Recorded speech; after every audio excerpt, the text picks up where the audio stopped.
So hello guys, good morning, good afternoon, good evening. आज हम लोग जो है क्लास 12th की एनसीईआरटी का चैप्टर नंबर 6 करेंगे, जो है सेकेंडरी एक्टिविटीज़। पिछले चैप्टर में हमने प्राइमरी एक्टिविटीज़ के बारे में डिस्कस किया था है। आज हम लोग करेंगे सेकेंडरी एक्टिविटीज़, कौन कौन सी होती हैं, उसमें किस किस टाइप के प्रोसेसेस इन्वॉल्व होते हैं, कौन से वर्क किए जाते हैं। ठीक है, जितने भी इकोनॉमिक एक्टिविटीज़ हैं हमने पहले भी पढ़ा, वो प्राइमरी, सेकेंडरी और टर्शरी और क्वार्टरनी के रिवॉल्व अराउंड करती हैं और यूटिलाइज करती है रिसोर्सेज को जो नेसेसरी है सर्वाइवल के लिए। अब सेकेंडरी एक्टिविटीज़ क्या है? प्राइमरी में नेचुरल रिसोर्सेज थे, सेकेंडरी एक्टिविटीज जो है वो ट्रांसफॉर्म करती है रॉ मटेरियल को जो प्राइमरी एक्टिविटीज से मिलती है एक वैल्यूएबल प्रोडक्ट में। देखो, शुगर केन क्या है? प्राइमरी एक्टिविटी है कि नहीं? प्राइमरी एक्टिविटी है, ठीक है। इसको जो है सेकेंडरी एक्टिविटी में जब क्या है, इस शुगर केन को, इस रॉ मटेरियल को जो है क्या है, शुगर, जागरी, है ना, वेरियस थिंग्स में जो है इसको क्या किया जाता है, इसको कन्वर्ट किया। ये जो फिनिश गुड प्रोवाइड किया है ना, ये क्या है? सेकेंडरी है, ठीक है। तो cotton in A ball has limited use, but after it's transformed into yarn क्या है, becomes more valuable and can be used for making clothes. Iron ore cannot be used directly from the mines, but after being converted into steel it is used for valuable and can be used for making many valuable machines. देखो, cotton है, रो cotton क्या है, कुछ करोगे उसका नहीं, लेकिन उसको जो है फिनिश्ड गुड में, सेकेंडरी एक्टिव में, क्लोथ्स में टर्न किया जाता है। आयरन और रो का कुछ यूज़ नहीं है, लेकिन उसको माइन से जब निकाला जाता है, लेकिन जब उसको कन्वर्ट किया जाता है स्टील में, तो एक वैल्यूएबल चीज़ बन जाती है, जो मेकिंग में वैल्यूएबल मशीन्स बनाते हैं, जिससे टूल्स बनते हैं। तो same is true for most of the material from the form. यही सब के लिए है, अप्लाई होता है, जितने फॉर्म से मटेरियल निकाला जाता है, फॉरेस्ट से, माइनिंग से, सी से। सेकेंडरी एक्टिविटी क्या करती है? ये कंसर्न है मैन्युफैक्चरिंग से, प्रोसेसिंग और कंस्ट्रक्शन इंफ्रास्ट्रक्चर और इंडस्ट्रीज, ठीक है। ये मैन्युफैक्चर करती है, उन रॉ मटेरियल को प्रोसेस करती है, एक मार्केट, एक वैल्यूएबल प्रोडक्ट बनाती है लोगों के यूज़ करने के लिए, ठीक है। पहला है मैन्युफैक्चरिंग। अब मैन्युफैक्चरिंग भी जो है सेकेंडरी एक्टिविटी है, ठीक है। ये इन्वॉल्व क्या करते हैं? Full era of production from handicraft to moulding of iron, है, moulding of iron, steel and stamping out plastic toys to assemble and delicate computer accessory. सब चीज़ों में, एक हैंडीक्राफ्ट से लेकर आयरन स्टील की मोल्डिंग से लेकर, प्लास्टिक से लेकर, टॉयज से लेकर, कंप्यूटर के इंपॉर्टेंट और बड़ी डेलिकेट कंपोनेंट्स तक, कोई स्पेस व्हीकल, रॉकेट्स, है ना, इन सब में मैन्युफैक्चरिंग का काम, ठीक है। in each of these processes the common characteristics are application of power, mass production, identical products and specialized labor in factory settings for production of standardized commodity. तो production देखो, मैन्युफैक्चरिंग मॉडर्न जो power और machinery के help से है ना, बहुत बदल गया है। प्रीमेटिव एग्री की जो इंडस्ट्रीज है उसको अगर कंपेयर करें, लार्ज स्केल जो है प्रोडक्शन होती है ना, एक्सेसिव प्रोडक्शन होती है। जितनी भी थर्ड वर्ल्ड कंट्री हैं जो स्टिल मैन्युफैक्चर करती है, लिटरल सेंस ऑफ टर्म्स में, it is difficult to present a full picture of all the manufacturing in this country. जो थर्ड वर्ल्ड कंट्री हैं वहाँ की मैन्युफैक्चरिंग की जो है वो आज भी कहीं कहीं जो है उसकी क्लियर पिक्चर जो है बड़ी मुश्किल है। क्यों मोर एम्फेसिस किया जाता है kind of industrial activities which are involve and less complicated system of, क्योंकि किस टाइप की इंडस्ट्रीज है, less complicated system of production. देखो, जो large scale modern manufacturing industries हैं, बस उन्हें क्या चाहिए? मॉडर्न जो लार्ज स्केल इंडस्ट्रीज हैं वो इन चीज़ों को फॉलो करता है। कौन कौन सी? Specialisation of skill, method of production, ठीक है। The craft method factories produce only few pieces which are made to order so that the cost are high. On the other hand जो मास प्रोडक्शन है, देखो, कुछ है on demand होती है, कुछ क्राफ्ट होता है ना, ऑन डिमांड। फॉर एग्जाम्पल कोई चीज़ है ना, तो उस पर क्या लार्ज पैसा लगता है, लार्ज लेबर काम लगता है बहुत सारा, तो वो जो है सिर्फ ऑर्डर स्पेसिफिक होता है ना। कुछ होती हैं जो लार्ज प्रोडक्शन इन्वॉल्व, जो जिसके खाली प्रोडक्शन की जाता है लार्ज क्वांटिटी में, कुछ standardise part, by each worker performing one specific task. देखो, एक गाड़ी बना रहे हो, उसका डिज़ाइन कोई कर रहा है, ठीक है, उसके जो है गियर बॉक्स कोई बना रहा है, इंजन पे जो है 10 लोग अलग अलग चीज़ों पे काम कर रहे हैं ना, उसके ऑयल्स पे कोई काम कर रहा है ना, ठीक है, उसके लास्ट में जो है उसके ट्रांसपोर्टेशन अलग है, उसको असेंबल करना कहीं अलग है। तो ये सारे स्पेसिफिक काम जो है स्पेसिफिक स्किल वाले लोग करते हैं और रिपीटेडली एक ही काम को करते रहते हैं। ये थोड़ी एक इंजन बना के छोड़ दे दूसरा, नहीं। एक पेन बना रहे हो ना, तो प्लास्टिक की कैप कोई बना रहा है, बाहर का मॉडल कोई बना रहा है ना, पेन की रिफल जो है कोई बना रहा है, रिफल के आगे का पिन जो है कोई बना रहा है, बीच में स्याही जो है कोई भर रहा है, ठीक है। और ये डेली डेली हर एक बंदा जो है जो इस काम पे लगाया गया, एक स्किल है जिसके पास इस काम को करने की, वो करता है। तो ये एक रिपीटेटिव टास्क होता है हर एक वर्कर के लिए सिमिलरली, ठीक है, जो मॉडर्न लार्ज स्केल इंडस्ट्रीज होती है। फिर मैकेनाइजेशन क्या है? Mechanisation refer to as using gadgets which accomplish task. कोई भी जो है मशीन, कोई भी गैजेट का इस्तेमाल करके कोई काम को जो है पूरा करना, जैसे ऑटोमेशन है without the aid of human thinking during the manufacturing process is advance stage of manufacture, के बिना ह्यूमंस की एड के, है ना, उनकी सोच के, उनके थिंकिंग के जो मैन्युफैक्चर किया जाता है उसे ऑटोमेशन कहते हैं। ऑटोमेशन फैक्ट्री जो है वो फीडबैक पे और close loop computer loop system पे चलती हैं, जहाँ मशीन डेवलप करती हैं, सोचती हैं और स्प्रंग करती हैं ऑल ओवर द वर्ल्ड, ठीक है। तो mechanisation, machines are used in place of humans, इसको कहते हैं मैकेनाइजेशन, ठीक है। टेक्नोलॉजिकल इनोवेशंस, देखो कि रिसर्च और डेवलपमेंट स्ट्रैटेजी से जो है इंपॉर्टेंट एस्पेक्ट जो है मॉडर्न मैन्युफैक्चरिंग के निकाले जाते हैं, उसकी क्वालिटी कंट्रोल की जाती है और वेस्ट जो है कम किया जाता है, एफिशिएंसी बढ़ाई जाए, और कौन सी चीज़ें जो पोल्यूशन से लड़ने वाले, कॉम्पैक्ट पॉपुलेशन, ऐसी टेक्नोलॉजिकल इनोवेशन की जाती है, ठीक है। ऑर्गेनाइजिंग स्ट्रक्चर एंड स्ट्रेटिफिकेशन, देखो मॉडर्न मैन्युफैक्चरिंग कैरेक्टरिस्टिक वो कॉम्प्लेक्स मशीन टेक्नोलॉजी है, एक्सट्रीम स्पेशलाइजेशन चाहिए, स्किल्स चाहिए ना, डिवीजन ऑफ लेबर इंपॉर्टेंट है, कौन सा सप्लाई में काम करेगा, कौन सा सेल्स में काम करेगा, कौन सा मैन्युफैक्चरिंग में काम करेगा, है ना। तो ये क्या है? स्पेशलाइजेशन ऑफ क्या है? लेबर है। Labour are specialise according to the need, है ना। मोर गुड और less efforts with low cost, ज़्यादा चीज़ें बनानी है, लेस एफर्ट लगानी है और लो कॉस्ट। वास्ट कैपिटल होता है, लार्ज ऑर्गेनाइजेशन, एग्जीक्यूटिव ब्यूरोक्रेसी और बहुत सारे एक कॉम्प्लेक्स स्ट्रक्चर होता है, अलग अलग सर्टिफिकेशंस, अलग लोग अलग चीज़ हैंडल कर रहे हैं, उसके ऊपर कोई है, हेड के ऊपर हेड है, ठीक है। सीईओ के ऊपर क्या है? डायरेक्टर्स ऑफ द कंपनी, उसके ऊपर बोर्ड ऑफ कंट्रोल है, नीचे जो है मैनेजर्स है, फिर एचआरस हैं, फिर जो है लेबर है, फिर वर्कर्स के ऊपर भी एक है। तो हर जगह एक कॉम्प्लेक्स ब्यूरोक्रेसी है, एक लार्ज बड़ी ऑर्गेनाइजेशन में, जो लोग इनको क्लोजली निट टुगेदर हैं, ठीक है। अनइवन जियोग्राफिक डिवीजन है, देखो मेजर जो कंसंट्रेशन है मॉडर्न मैन्युफैक्चरिंग है वो फ्लोरिश हुआ कुछ प्लेसेस जो कवर करते हैं less than 10% of the world land. ये नहीं है कि हर जगह इंडस्ट्रीज है, नहीं, सम स्पेसिफिक एरियाज में, ठीक है। जो ever the term of total area cover 10%, manufacturing sites जो are less conspicuous and concentrated on much smaller areas than the agriculture, है ना, due to the great intensity and of process. For example 2.5 square kilometre of American जो corn belt है usually include about 4 large farm employment 10 to 20 worker supporting. ये कुछ example दिए कि कैसे कैसे जो है इंडस्ट्रियल का स्ट्रक्चर है। देखो इंडस्ट्री जो मैक्सिमाइज करती हैं अपनी प्रॉफिट कैसे? कॉस्ट को रिड्यूस करके। अब आप बोलोगे अगर कॉस्ट कम हो गई है किसी चीज़ की तो वो प्रॉफिट कैसे कर रहे हैं? इंडस्ट्री जो है लोकेटेड होती है ऐसी प्लेसेस पे, कॉस्ट कैसे कम हो सकती है किसी चीज़ की? अगर उनके लिए जो है एक्सेस ऑफ मार्केट जो है नज़दीक होगा, ट्रांसपोर्टेशन कॉस्ट कम होगा, रॉ मटेरियल जो है पास में होगा, है ना, लेबर चीप होगी, है कि नहीं। तो ये चीज़ें इंडस्ट्री सेट करने के लिए कम कैपिटल लग रहा है, तो जो चीज़ें बनेंगी वो कॉस्ट पे कम होगी, कम कॉस्ट होगी तो जो है लोग ज़्यादा खरीदेंगे तो मैक्सिमम प्रॉफिट होगा।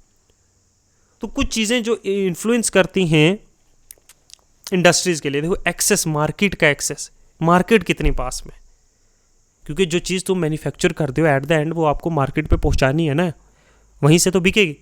तो ज़्यादातर बड़े बड़े एरियाज जो हैं डेवलप्ड रीजन जो यूरोप के और नॉर्थ अमेरिका, जापान, ऑस्ट्रेलिया के हैं, वो प्रोवाइड करते हैं लार्ज ग्लोबल मार्केट।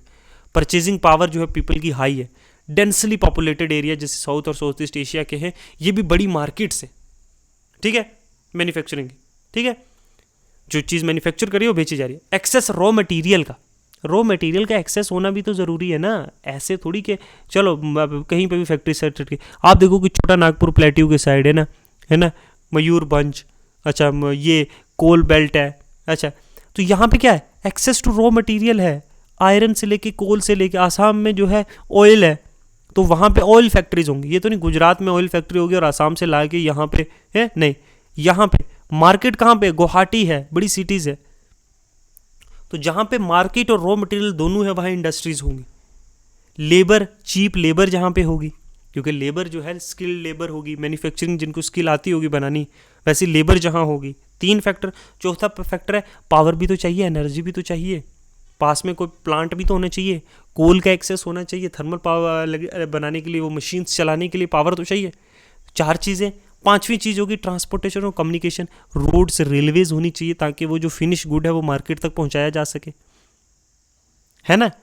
तो ये चीज़ें होनी चाहिए। इन चीज़ों से जो है हमने बड़ी गवर्नमेंट पॉलिसी, हमने बड़ी डिटेल में जो है, थोड़ी तबीयत ख़राब है, मेरे गले में दर्द है, हमने बड़ी डिटेल में डिस्कस किया है पिछले यूनिट्स में जो है कि लोकेशन ऑफ इंडस्ट्रीज़ के लिए क्या क्या इंपॉर्टेंट है। लोकेशन ऑफ इंडस्ट्रीज़ के लिए what are the things that are important, ठीक है। उसमें हमने एक्सेस रॉ मटेरियल का, मार्केट का पढ़ा, लोकेशन पढ़ा, लेबर का पढ़ा, सोर्स ऑफ एनर्जी, ये ट्रांसपोर्टेशन फैसिलिटी बड़ी डिटेल वाइज किया है। यहाँ पे भी हमने वैसे ही किया है, थोड़ा कम डिटेलिंग में किया है हमने एक्चुअली गवर्नमेंट पॉलिसी, क्योंकि जब आप इतनी एनसीईआरटी 6 से लेकर 12 तक पढ़ के आ रहे हो ना, तो आपको एक जनरल अवेयरनेस होती है। सिर्फ आपको जो है हेडिंग पढ़ने से आपको कॉन्टेक्स्ट समझ में आ जाना चाहिए। अगर आपको नहीं आ रहा है, अगर एक्सेस टू रॉ मटेरियल का पूरा पैराग्राफ पढ़ के समझाना पड़ रहा है, तो guys you have to rethink about your preparations. You have to go back to the 6th to 12th NCERT again. You have to again start from the bottom, because ऐसे तुम खुद को धोखा दे रहे हो, to be honest. Okay? Government policies, अब government policies जो है प्रोवाइड करती है, कहीं जगह इंडस्ट्रियल एरियाज नहीं है तो गवर्नमेंट जो है इंसेंटिव्स देती हैं, गवर्नमेंट जो है टैक्स बेनिफिट्स देती हैं कि यहाँ पे इंडस्ट्री लगाने से हम इतना टैक्स बेनिफिट देंगे, सब्सिडी देती है, ठीक है। गवर्नमेंट रोड्स और रेलवेज बना के देती है उस एरियाज को डेवलप करने के लिए, ठीक है। तो इस तरह से गवर्नमेंट इकोनॉमिक पॉलिसीज लिंक की जाती हैं बिटवीन, है ना, इंडस्ट्रीज़ के साथ, है ना। तो बहुत सारी हैं। क्लासिफिकेशन ऑफ मैन्युफैक्चरिंग इंडस्ट्री, देखो मैन्युफैक्चरिंग इंडस्ट्रीज़ को क्लासीफाई किया जाता है कैसे, उसके साइज़ पे, कितना रॉ मटेरियल का इनपुट है और उसको वो कितना आउटपुट कर रही है, और ओनरशिप पे भी, प्राइवेट लिमिटेड है, पब्लिक लिमिटेड है ना, या मिक्सड है ना, तो वैसा होता है। या कितनी बड़ी इंडस्ट्रीज है, हैवी इंडस्ट्रीज है, steel, iron and steel industries होती है, कितना रॉ मटेरियल का इनपुट होता है, कितना वो आउटपुट प्रोडक्ट निकालती है मार्केट में, ठीक है। बेस्ड ऑन साइज में देखो, बेस्ड ऑन साइज में इंडस्ट्री या तो क्लासीफाई की जाती है, कॉटेज है, स्मॉल स्केल है, लार्ज स्केल इंडस्ट्री है, हाउस होल्ड इंडस्ट्री है ना, ठीक है। आगे समझते हैं कैसे, ठीक है। अभी ये देखते क्लासिफिकेशन इंडस्ट्री का बेस्ड ऑन, देखो साइज पे, तो बेस्ड ऑन साइज पे देखो cottage and house hold industry और आर्टिफैक्ट्स वाली, small scale, large scale industries, raw material और के इनपुट पे ना एग्रो बेस्ड इंडस्ट्री जो एग्रीकल्चर इनपुट्स देते हैं, जैसे कॉफ़ी है, ऑयल है, कॉटन है, शुगर है ना, ये मटेरियल। मिनरल बेस्ड पे देखो मेटेलिक और नॉन मेटेलिक होती है, नॉन मेटेलिक में सीमेंट और पोट्रीज है, ठीक है। फेरस में आयरन और स्टील इंडस्ट्रीज आती है, नॉन फेरस में जो है कॉपर, एल्युमिनियम, जेम्स और ज्वेलरीज वाली आती है, ठीक है। इस तरीके से, ठीक है। एक सेकंड रुको, मैं देखने दो मुझे,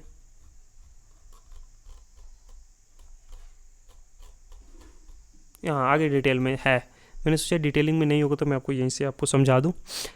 केमिकल बेस्ड इंडस्ट्रीज़ में जैसे petrol chemical, plastic, synthetic fibre, salt, chemical fertilisers, इस टाइप की इंडस्ट्रीज इसमें आती है। फॉरेस्ट बेस्ड में जो है टिम्बर, लैग, पेपर, इसकी इंडस्ट्री। एनिमल में लेदर और वूल, है ना, ये एनिमल बेस्ड है ना। फिर आउटपुट बेस पे बेसिक जैसे आयरन और स्टील इंडस्ट्री, कंज्यूमर गुड्स जैसे बिस्कुट, टेक्सटाइल, है ना, वेजिटेबल एंड कार्स, इस टाइप की। साइज़ में देखो पब्लिक सेक्टर कंपनीज आती हैं जो फुल्ली ओन्ड बाई गवर्नमेंट होती हैं, है ना, ठीक है। प्राइवेट सेक्टर जो प्राइवेटली ओन्ड होती है, जॉइंट सेक्टर जो दोनों पब्लिक और प्राइवेट जो है मिल के जो है पूल इन करके मनी जो है कंपनी को चलाते हैं, ठीक है। अब हाउस होल्ड इंडस्ट्रीज़ क्या हैं, देखो ये देखो घर में देखो ये पॉट्स बना रहा है ना, ये पोट्स है ना, बर्तन है ना, ये जो घर पे चीज़ें बना के जो बेची जाती है ना, कोई स्वेटर बुन के घर पे बना के बेच रहा है दुकान पे ले जाके, है ना, तो ये जो है स्मॉल पार्ट टाइम जो लेबर अपनी देते हैं घर पे, है ना, एक स्मॉल यूनिट मैन्युफैक्चरिंग यूनिट होता है क्राफ्टमैन का या आर्टिसंस का, कोई कारपेंटर है, वो अलग अलग टेबल्स या चेयर्स ब्यूटीफुली घर पे बना रहा है और मार्केट में लाके उसे बेच रहा है, तो ये हाउस होल्ड इंडस्ट्रीज हो गई, ठीक है। स्मॉल स्केल मैन्युफैक्चरिंग इंडस्ट्री क्या होती है, जो लोग खुद के, फॉर एग्जांपल एक दुकान है ना, ये रॉ मटेरियल अपना लोकल कहीं से ख़रीद कर वहीं पे बना रहे हैं और अपनी दुकान पे बेच रहे हैं ना, एक स्मॉल स्केल मैन्युफैक्चरिंग यूनिट है, ठीक है। ये ज़्यादातर जो जहाँ परचेजिंग पावर जो है लोकल्स की राइज होती है, जैसे इंडिया, चाइना, ब्राज़ील, इन एरियाज़ में डेवलपिंग जहाँ लेबर इंटेंसिव है, ये स्मॉल स्केल इंडस्ट्री, यहाँ गवर्नमेंट भी इंसेंटिव्स देती है, ठीक है।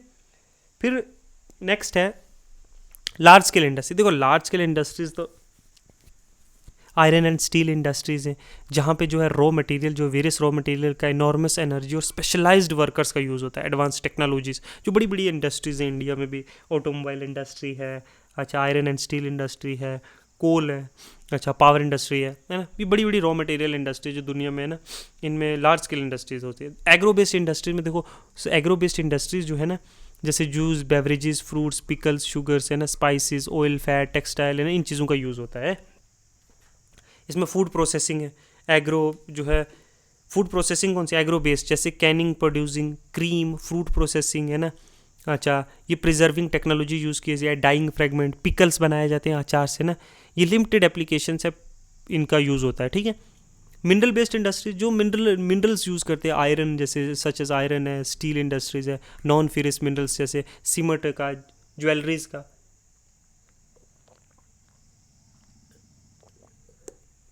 बहुत सारी इंडस्ट्रीज है नॉन मेटालिक मिनरल्स की, जैसे सीमेंट और पोर्टरी इंडस्ट्रीज है।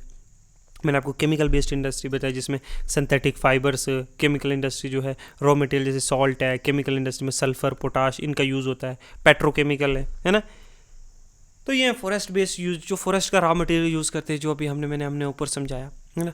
अब ये तो ठीक है, ये इंडस्ट्रीज हम बेस्ड ऑन ओनरशिप पे देखो, पब्लिक सेक्टर इंडस्ट्री जो है ना ओन्ड मैनेज्ड बाय गवर्नमेंट, जो ओन भी गवर्नमेंट करती है, मतलब जो है जो प्रॉफिट है वो जो है गवर्नमेंट के ट्रेजरी में जाता है, ठीक है, और वो लोगों को जो है सैलरी भी गवर्नमेंट प्रोवाइड करती है, जैसे PSUs है सोशलिस्ट कंट्री में, जैसे पब्लिक सेक्टर अंडरटेकिंग्स हैं, जो स्टेट ओन इंडस्ट्रीज है ना। मिक्स्ड इकोनॉमी में भी बहुत पब्लिक और प्राइवेट इंटरप्राइजेज होती है। प्राइवेट इंडस्ट्रीज जो है वो इंडिविजुअल जो है अपने इन्वेस्ट करता है अपना पैसा, अपना कैपिटल, और एक कैपिटल कंट्रीज़ में ज़्यादातर होता है, वो प्राइवेटली ओन्ड होती हैं, वो खुद से, वहाँ उसमें गवर्नमेंट का कोई इंटरफेरेंस नहीं होता, गवर्नमेंट की पॉलिसीज़ का कोई इंटरफेरेंस नहीं होता है, ठीक है। पीपल्स जो है वो अपना टैक्स पे करते हैं और अपनी इंडस्ट्रीज़ को रन करते हैं। जॉइंट सेक्टर होती है जिसमें दोनों प्राइवेट और पब्लिक जो है वो मैनेज करते हैं, स्टॉक कंपनीज है ना, जो पब्लिक और प्राइवेट सेक्टर दोनों एस्टैब्लिश करते हैं और मैनेज करते हैं, ठीक है। बहुत सारी कंपनीज है, आप उसके एग्जांपल मुझे कमेंट में बता सकते हो कि जैसे टाटा स्टील इंडस्ट्रीज़ है, टाटाज़ की हैं, ऑटोमोबाइल इंडस्ट्री है जैसे फोर्ड की है ना, तो आप मुझे बता सकते हो। फिर जो है LIC है जैसे है ना, इनमें से कौन सी पब्लिक है, प्राइवेट है, कौन सी जॉइंटली ओन्ड है ना। तो ठीक है, ये है। और कुछ जो है इंपॉर्टेंट जो है Ruhr coal field of Germany, कुछ ये इंपॉर्टेंट जो माइनिंग साइट्स हैं वर्ल्ड की, ये बताई गई। कंसेप्ट हाई टेक्नोलॉजी इंडस्ट्रीज़ का क्या है, देखो इसमें large scale research and development होता है, साइंटिफिक, जैसे चिप इंडस्ट्री है, रोबोटिक इंडस्ट्रीज़ है ना, ये हाई टेक्नोलॉजी इंडस्ट्रीज है, ठीक है। देखो रोबोटिक्स है ना, ये तो कंप्यूटर एडेड डिज़ाइन इसमें यूज़ होते हैं, मैन्युफैक्चरिंग, इलेक्ट्रॉनिक कंट्रोल की, स्मेल्टिंग और रिफाइनरी प्रोसेसेस, कांस्टेंट डेवलपमेंट होती है, new chemicals, pharmaceutical products, a notable example of high tech pharmaceutical companies होती है ना, जहाँ हर दिन जहाँ cut throat competition, new diseases are arising in the world, new types of medicine are used, COVID आ गया तो नई वैक्सीन्स का ईजाद करना, तो ये जो है हाई टेक्निकल इंडस्ट्रीज, ओके, यहाँ highly skilled people are working, ठीक है। ये वाइट कॉलर्स वर्कर्स, यहाँ प्रोफेशनल वर्कर्स यूज जो होते हैं, ठीक है। Neatly space, low and modelling and dippers and of plant lab buildings होती हैं। High technical industries regional concentrated, जैसे सिलिकॉन वैली है ना, सिलिकॉन फॉरेस्ट है ना, नियर सियाटल है ना, सैन फ्रांसिस्को है ना, हमारे बेंगलुरु में है, टेक्नोपोलिकल है ना। तो ये जो है फिनिश्ड मैन्युफैक्चरिंग गुड्स का भी यूज़ करते हैं। आयरन एंड स्टील इंडस्ट्री, ये जो है आयरन एंड स्टील इंडस्ट्री जो है ना, किसी कंट्री की जो है, कंट्री की क्या है, बैकबोन ऑफ द कंट्री होती है, ठीक है। विदाउट इट कि एक मुल्क क्या गिर सकता है, बिकॉज इट एक्चुअली मैन्युफैक्चर करता है लार्ज स्केल जो रॉ मटेरियल को दूसरी इंडस्ट्री को प्रोवाइड करने के लिए, ठीक है। घर बनाने से लेकर हैं घर में चीज़ों तक सब जो है आयरन और स्टील इंडस्ट्री का कंट्रीब्यूशन है। ये जो मशीन्स बनाते हैं आयरन और स्टील से दूसरे में जो है जो कंपनीज को ट्रांसपोर्ट करते हैं, they are the primary industries in a similar term, इसको ये कहा जाता है, ये जो है ये प्राइमरी इंडस्ट्री है बाकी सारी इंडस्ट्रीज के लिए। Failure of this industry could be the failure of other industries, ठीक है, ओके। तो ये कुछ है, ठीक है। कॉटन टेक्सटाइल इंडस्ट्रीज, देखो कॉटन टेक्सटाइल इंडस्ट्रीज के 3 सब सेक्टर, एक तो हैंडलूम है, एक पावर लूम है और एक मिल सेक्टर। देखो हैंडलूम सेक्टर जो है वो लेबर इंटेंसिव है ना, वो एम्प्लॉयमेंट प्रोवाइड करता है जो semi skilled worker, semi skilled मतलब जो जिनको जो कुछ स्किल ना तो they are fully skilled, neither they are unskilled, they are in between, है ना। जो स्मॉल कैपिटल पे जो है काम करती है, महात्मा गांधी ने प्रोपोगेट किया था खादी का इंडिपेंडेंट मूवमेंट के टाइम पे, तो उस टाइप से जो है ये हमारे यहाँ डेवलप हुआ है ना। लोग जो अपने हाथों से सिलाई करें। पावरलूम सेक्टर जो है वो मशीन्स का यूज़ करता है जो लेस लेबर इंटेंसिव है और वॉल्यूम ऑफ प्रोडक्शन भी इंक्रीज होता है, ठीक है। कॉटन टेक्सटाइल मिल सेक्टर है ये जो हाईली कैपिटल इंटेंसिव है ना। मिल्स का लार्ज स्केल यूज़ होता है। कॉटन जो है textile manufacturing require good quality raw material. India, China, USA, Pakistan, Uzbekistan, Egypt, अच्छा, और जो प्रोड्यूस करते हैं large scale half of the world का रॉ कॉटन, ठीक है, क्लोथिंग के लिए। ये डिफरेंट डिफरेंट कॉटन इंडस्ट्रीज से जो है, it is one of the very important industry actually if we say this, because the cloth we are wearing are some where the part of it, ठीक है। तो ये कुछ है मेजर, आप इसमें जो है आप देख सकते हो इंडस्ट्रीज़ की जो है कुछ जो है एग्जांपल्स याद रख सकते हो आप इंडस्ट्रीज़ की, ठीक है, इंडिया की और वर्ल्ड की, है ना, कौन कौन से जो है मेजर इंडस्ट्री, जैसे रॉ मटेरियल, डायमंड की या चिप इंडस्ट्रीज, है ना, याद रखने। ये नहीं कि कहीं पेपर में पूछ सकता है, पेपर में ऑफ कोर्स पूछ सकता है, बट क्या होता है ना कि जब आंसर राइटिंग होती है ना, you have to write examples, है ना, क्योंकि क्या लेजिटिमाइज करने के लिए अपने आंसर को मोर, है ना, तो आपको जो है एग्जांपल्स की ज़रूरत पड़ती है ना। तो जैसे छोटा नागपुर प्लेट्यू, है ना, आयरन एंड स्टील इंडस्ट्रीज, इन छोटा नागपुर प्लेट्यू बेल्ट, कोल बेल्ट के लिए, है ना, पेट्रोलियम के लिए, है ना, अच्छा, इस तरह के एग्जांपल्स के लिए, जैसे रूहुर है ना, कोल फील्ड जर्मनी, है क्या नहीं, शेल गैस कहाँ मिलता है अमेरिका के कहाँ पे। तो इस तरह एग्जांपल्स जो है आपको याद रखने के लिए आप पढ़ सकते हो, ठीक है। बाकी आपको एक अंडरस्टैंडिंग होनी चाहिए सेकेंडरी इंडस्ट्रीज कौन कौन सी होती हैं, किस किस तरह की होती हैं ना। ये मैंने चार्ट आपको बताया, this chart where it is, एक मिनट रुक जाओ, ये चार्ट, ठीक है, ये चार्ट जो है इसको जो है ध्यान से जो है तुम लोगों ने देखना है, ओके। ये चार्ट, इस चार्ट को समझना है कि साइज़ के अकॉर्डिंगली जैसे इंडस्ट्रीज कौन कौन सी cottage, small scale, large scale, फिर रॉ मटेरियल के इनपुट पे आउटपुट बेस, अच्छा, फिर ओनरशिप के लेवल पे, ठीक है, कौन क्या किस टाइप की इंडस्ट्री होती है, पब्लिक सेक्टर कौन सी होती है, प्राइवेट कौन सी होती है, जॉइंट कौन सी होती है, ठीक है, कंज्यूमर्स गुड्स कैसे हैं, फिर मेटालिक और नॉन मेटालिक इंडस्ट्रीज कौन सी होती है, मिनरल बेस्ड कौन सी है, एग्रो बेस्ड कौन सी है। ये चार्ट बस आप इस चैप्टर से याद रख लो, बाकी आपको कुछ याद रखने की ज़रूरत नहीं, ओके, इस चैप्टर से, ट्रस्ट में, ठीक है। और एक जो है कुछ इंडस्ट्रियल जो है टेक्सटाइल जैसे उनकी लोकेशन, ठीक है, लोकेशन 2-4 लोकेशन आप इंपॉर्टेंट याद रख सकते हो।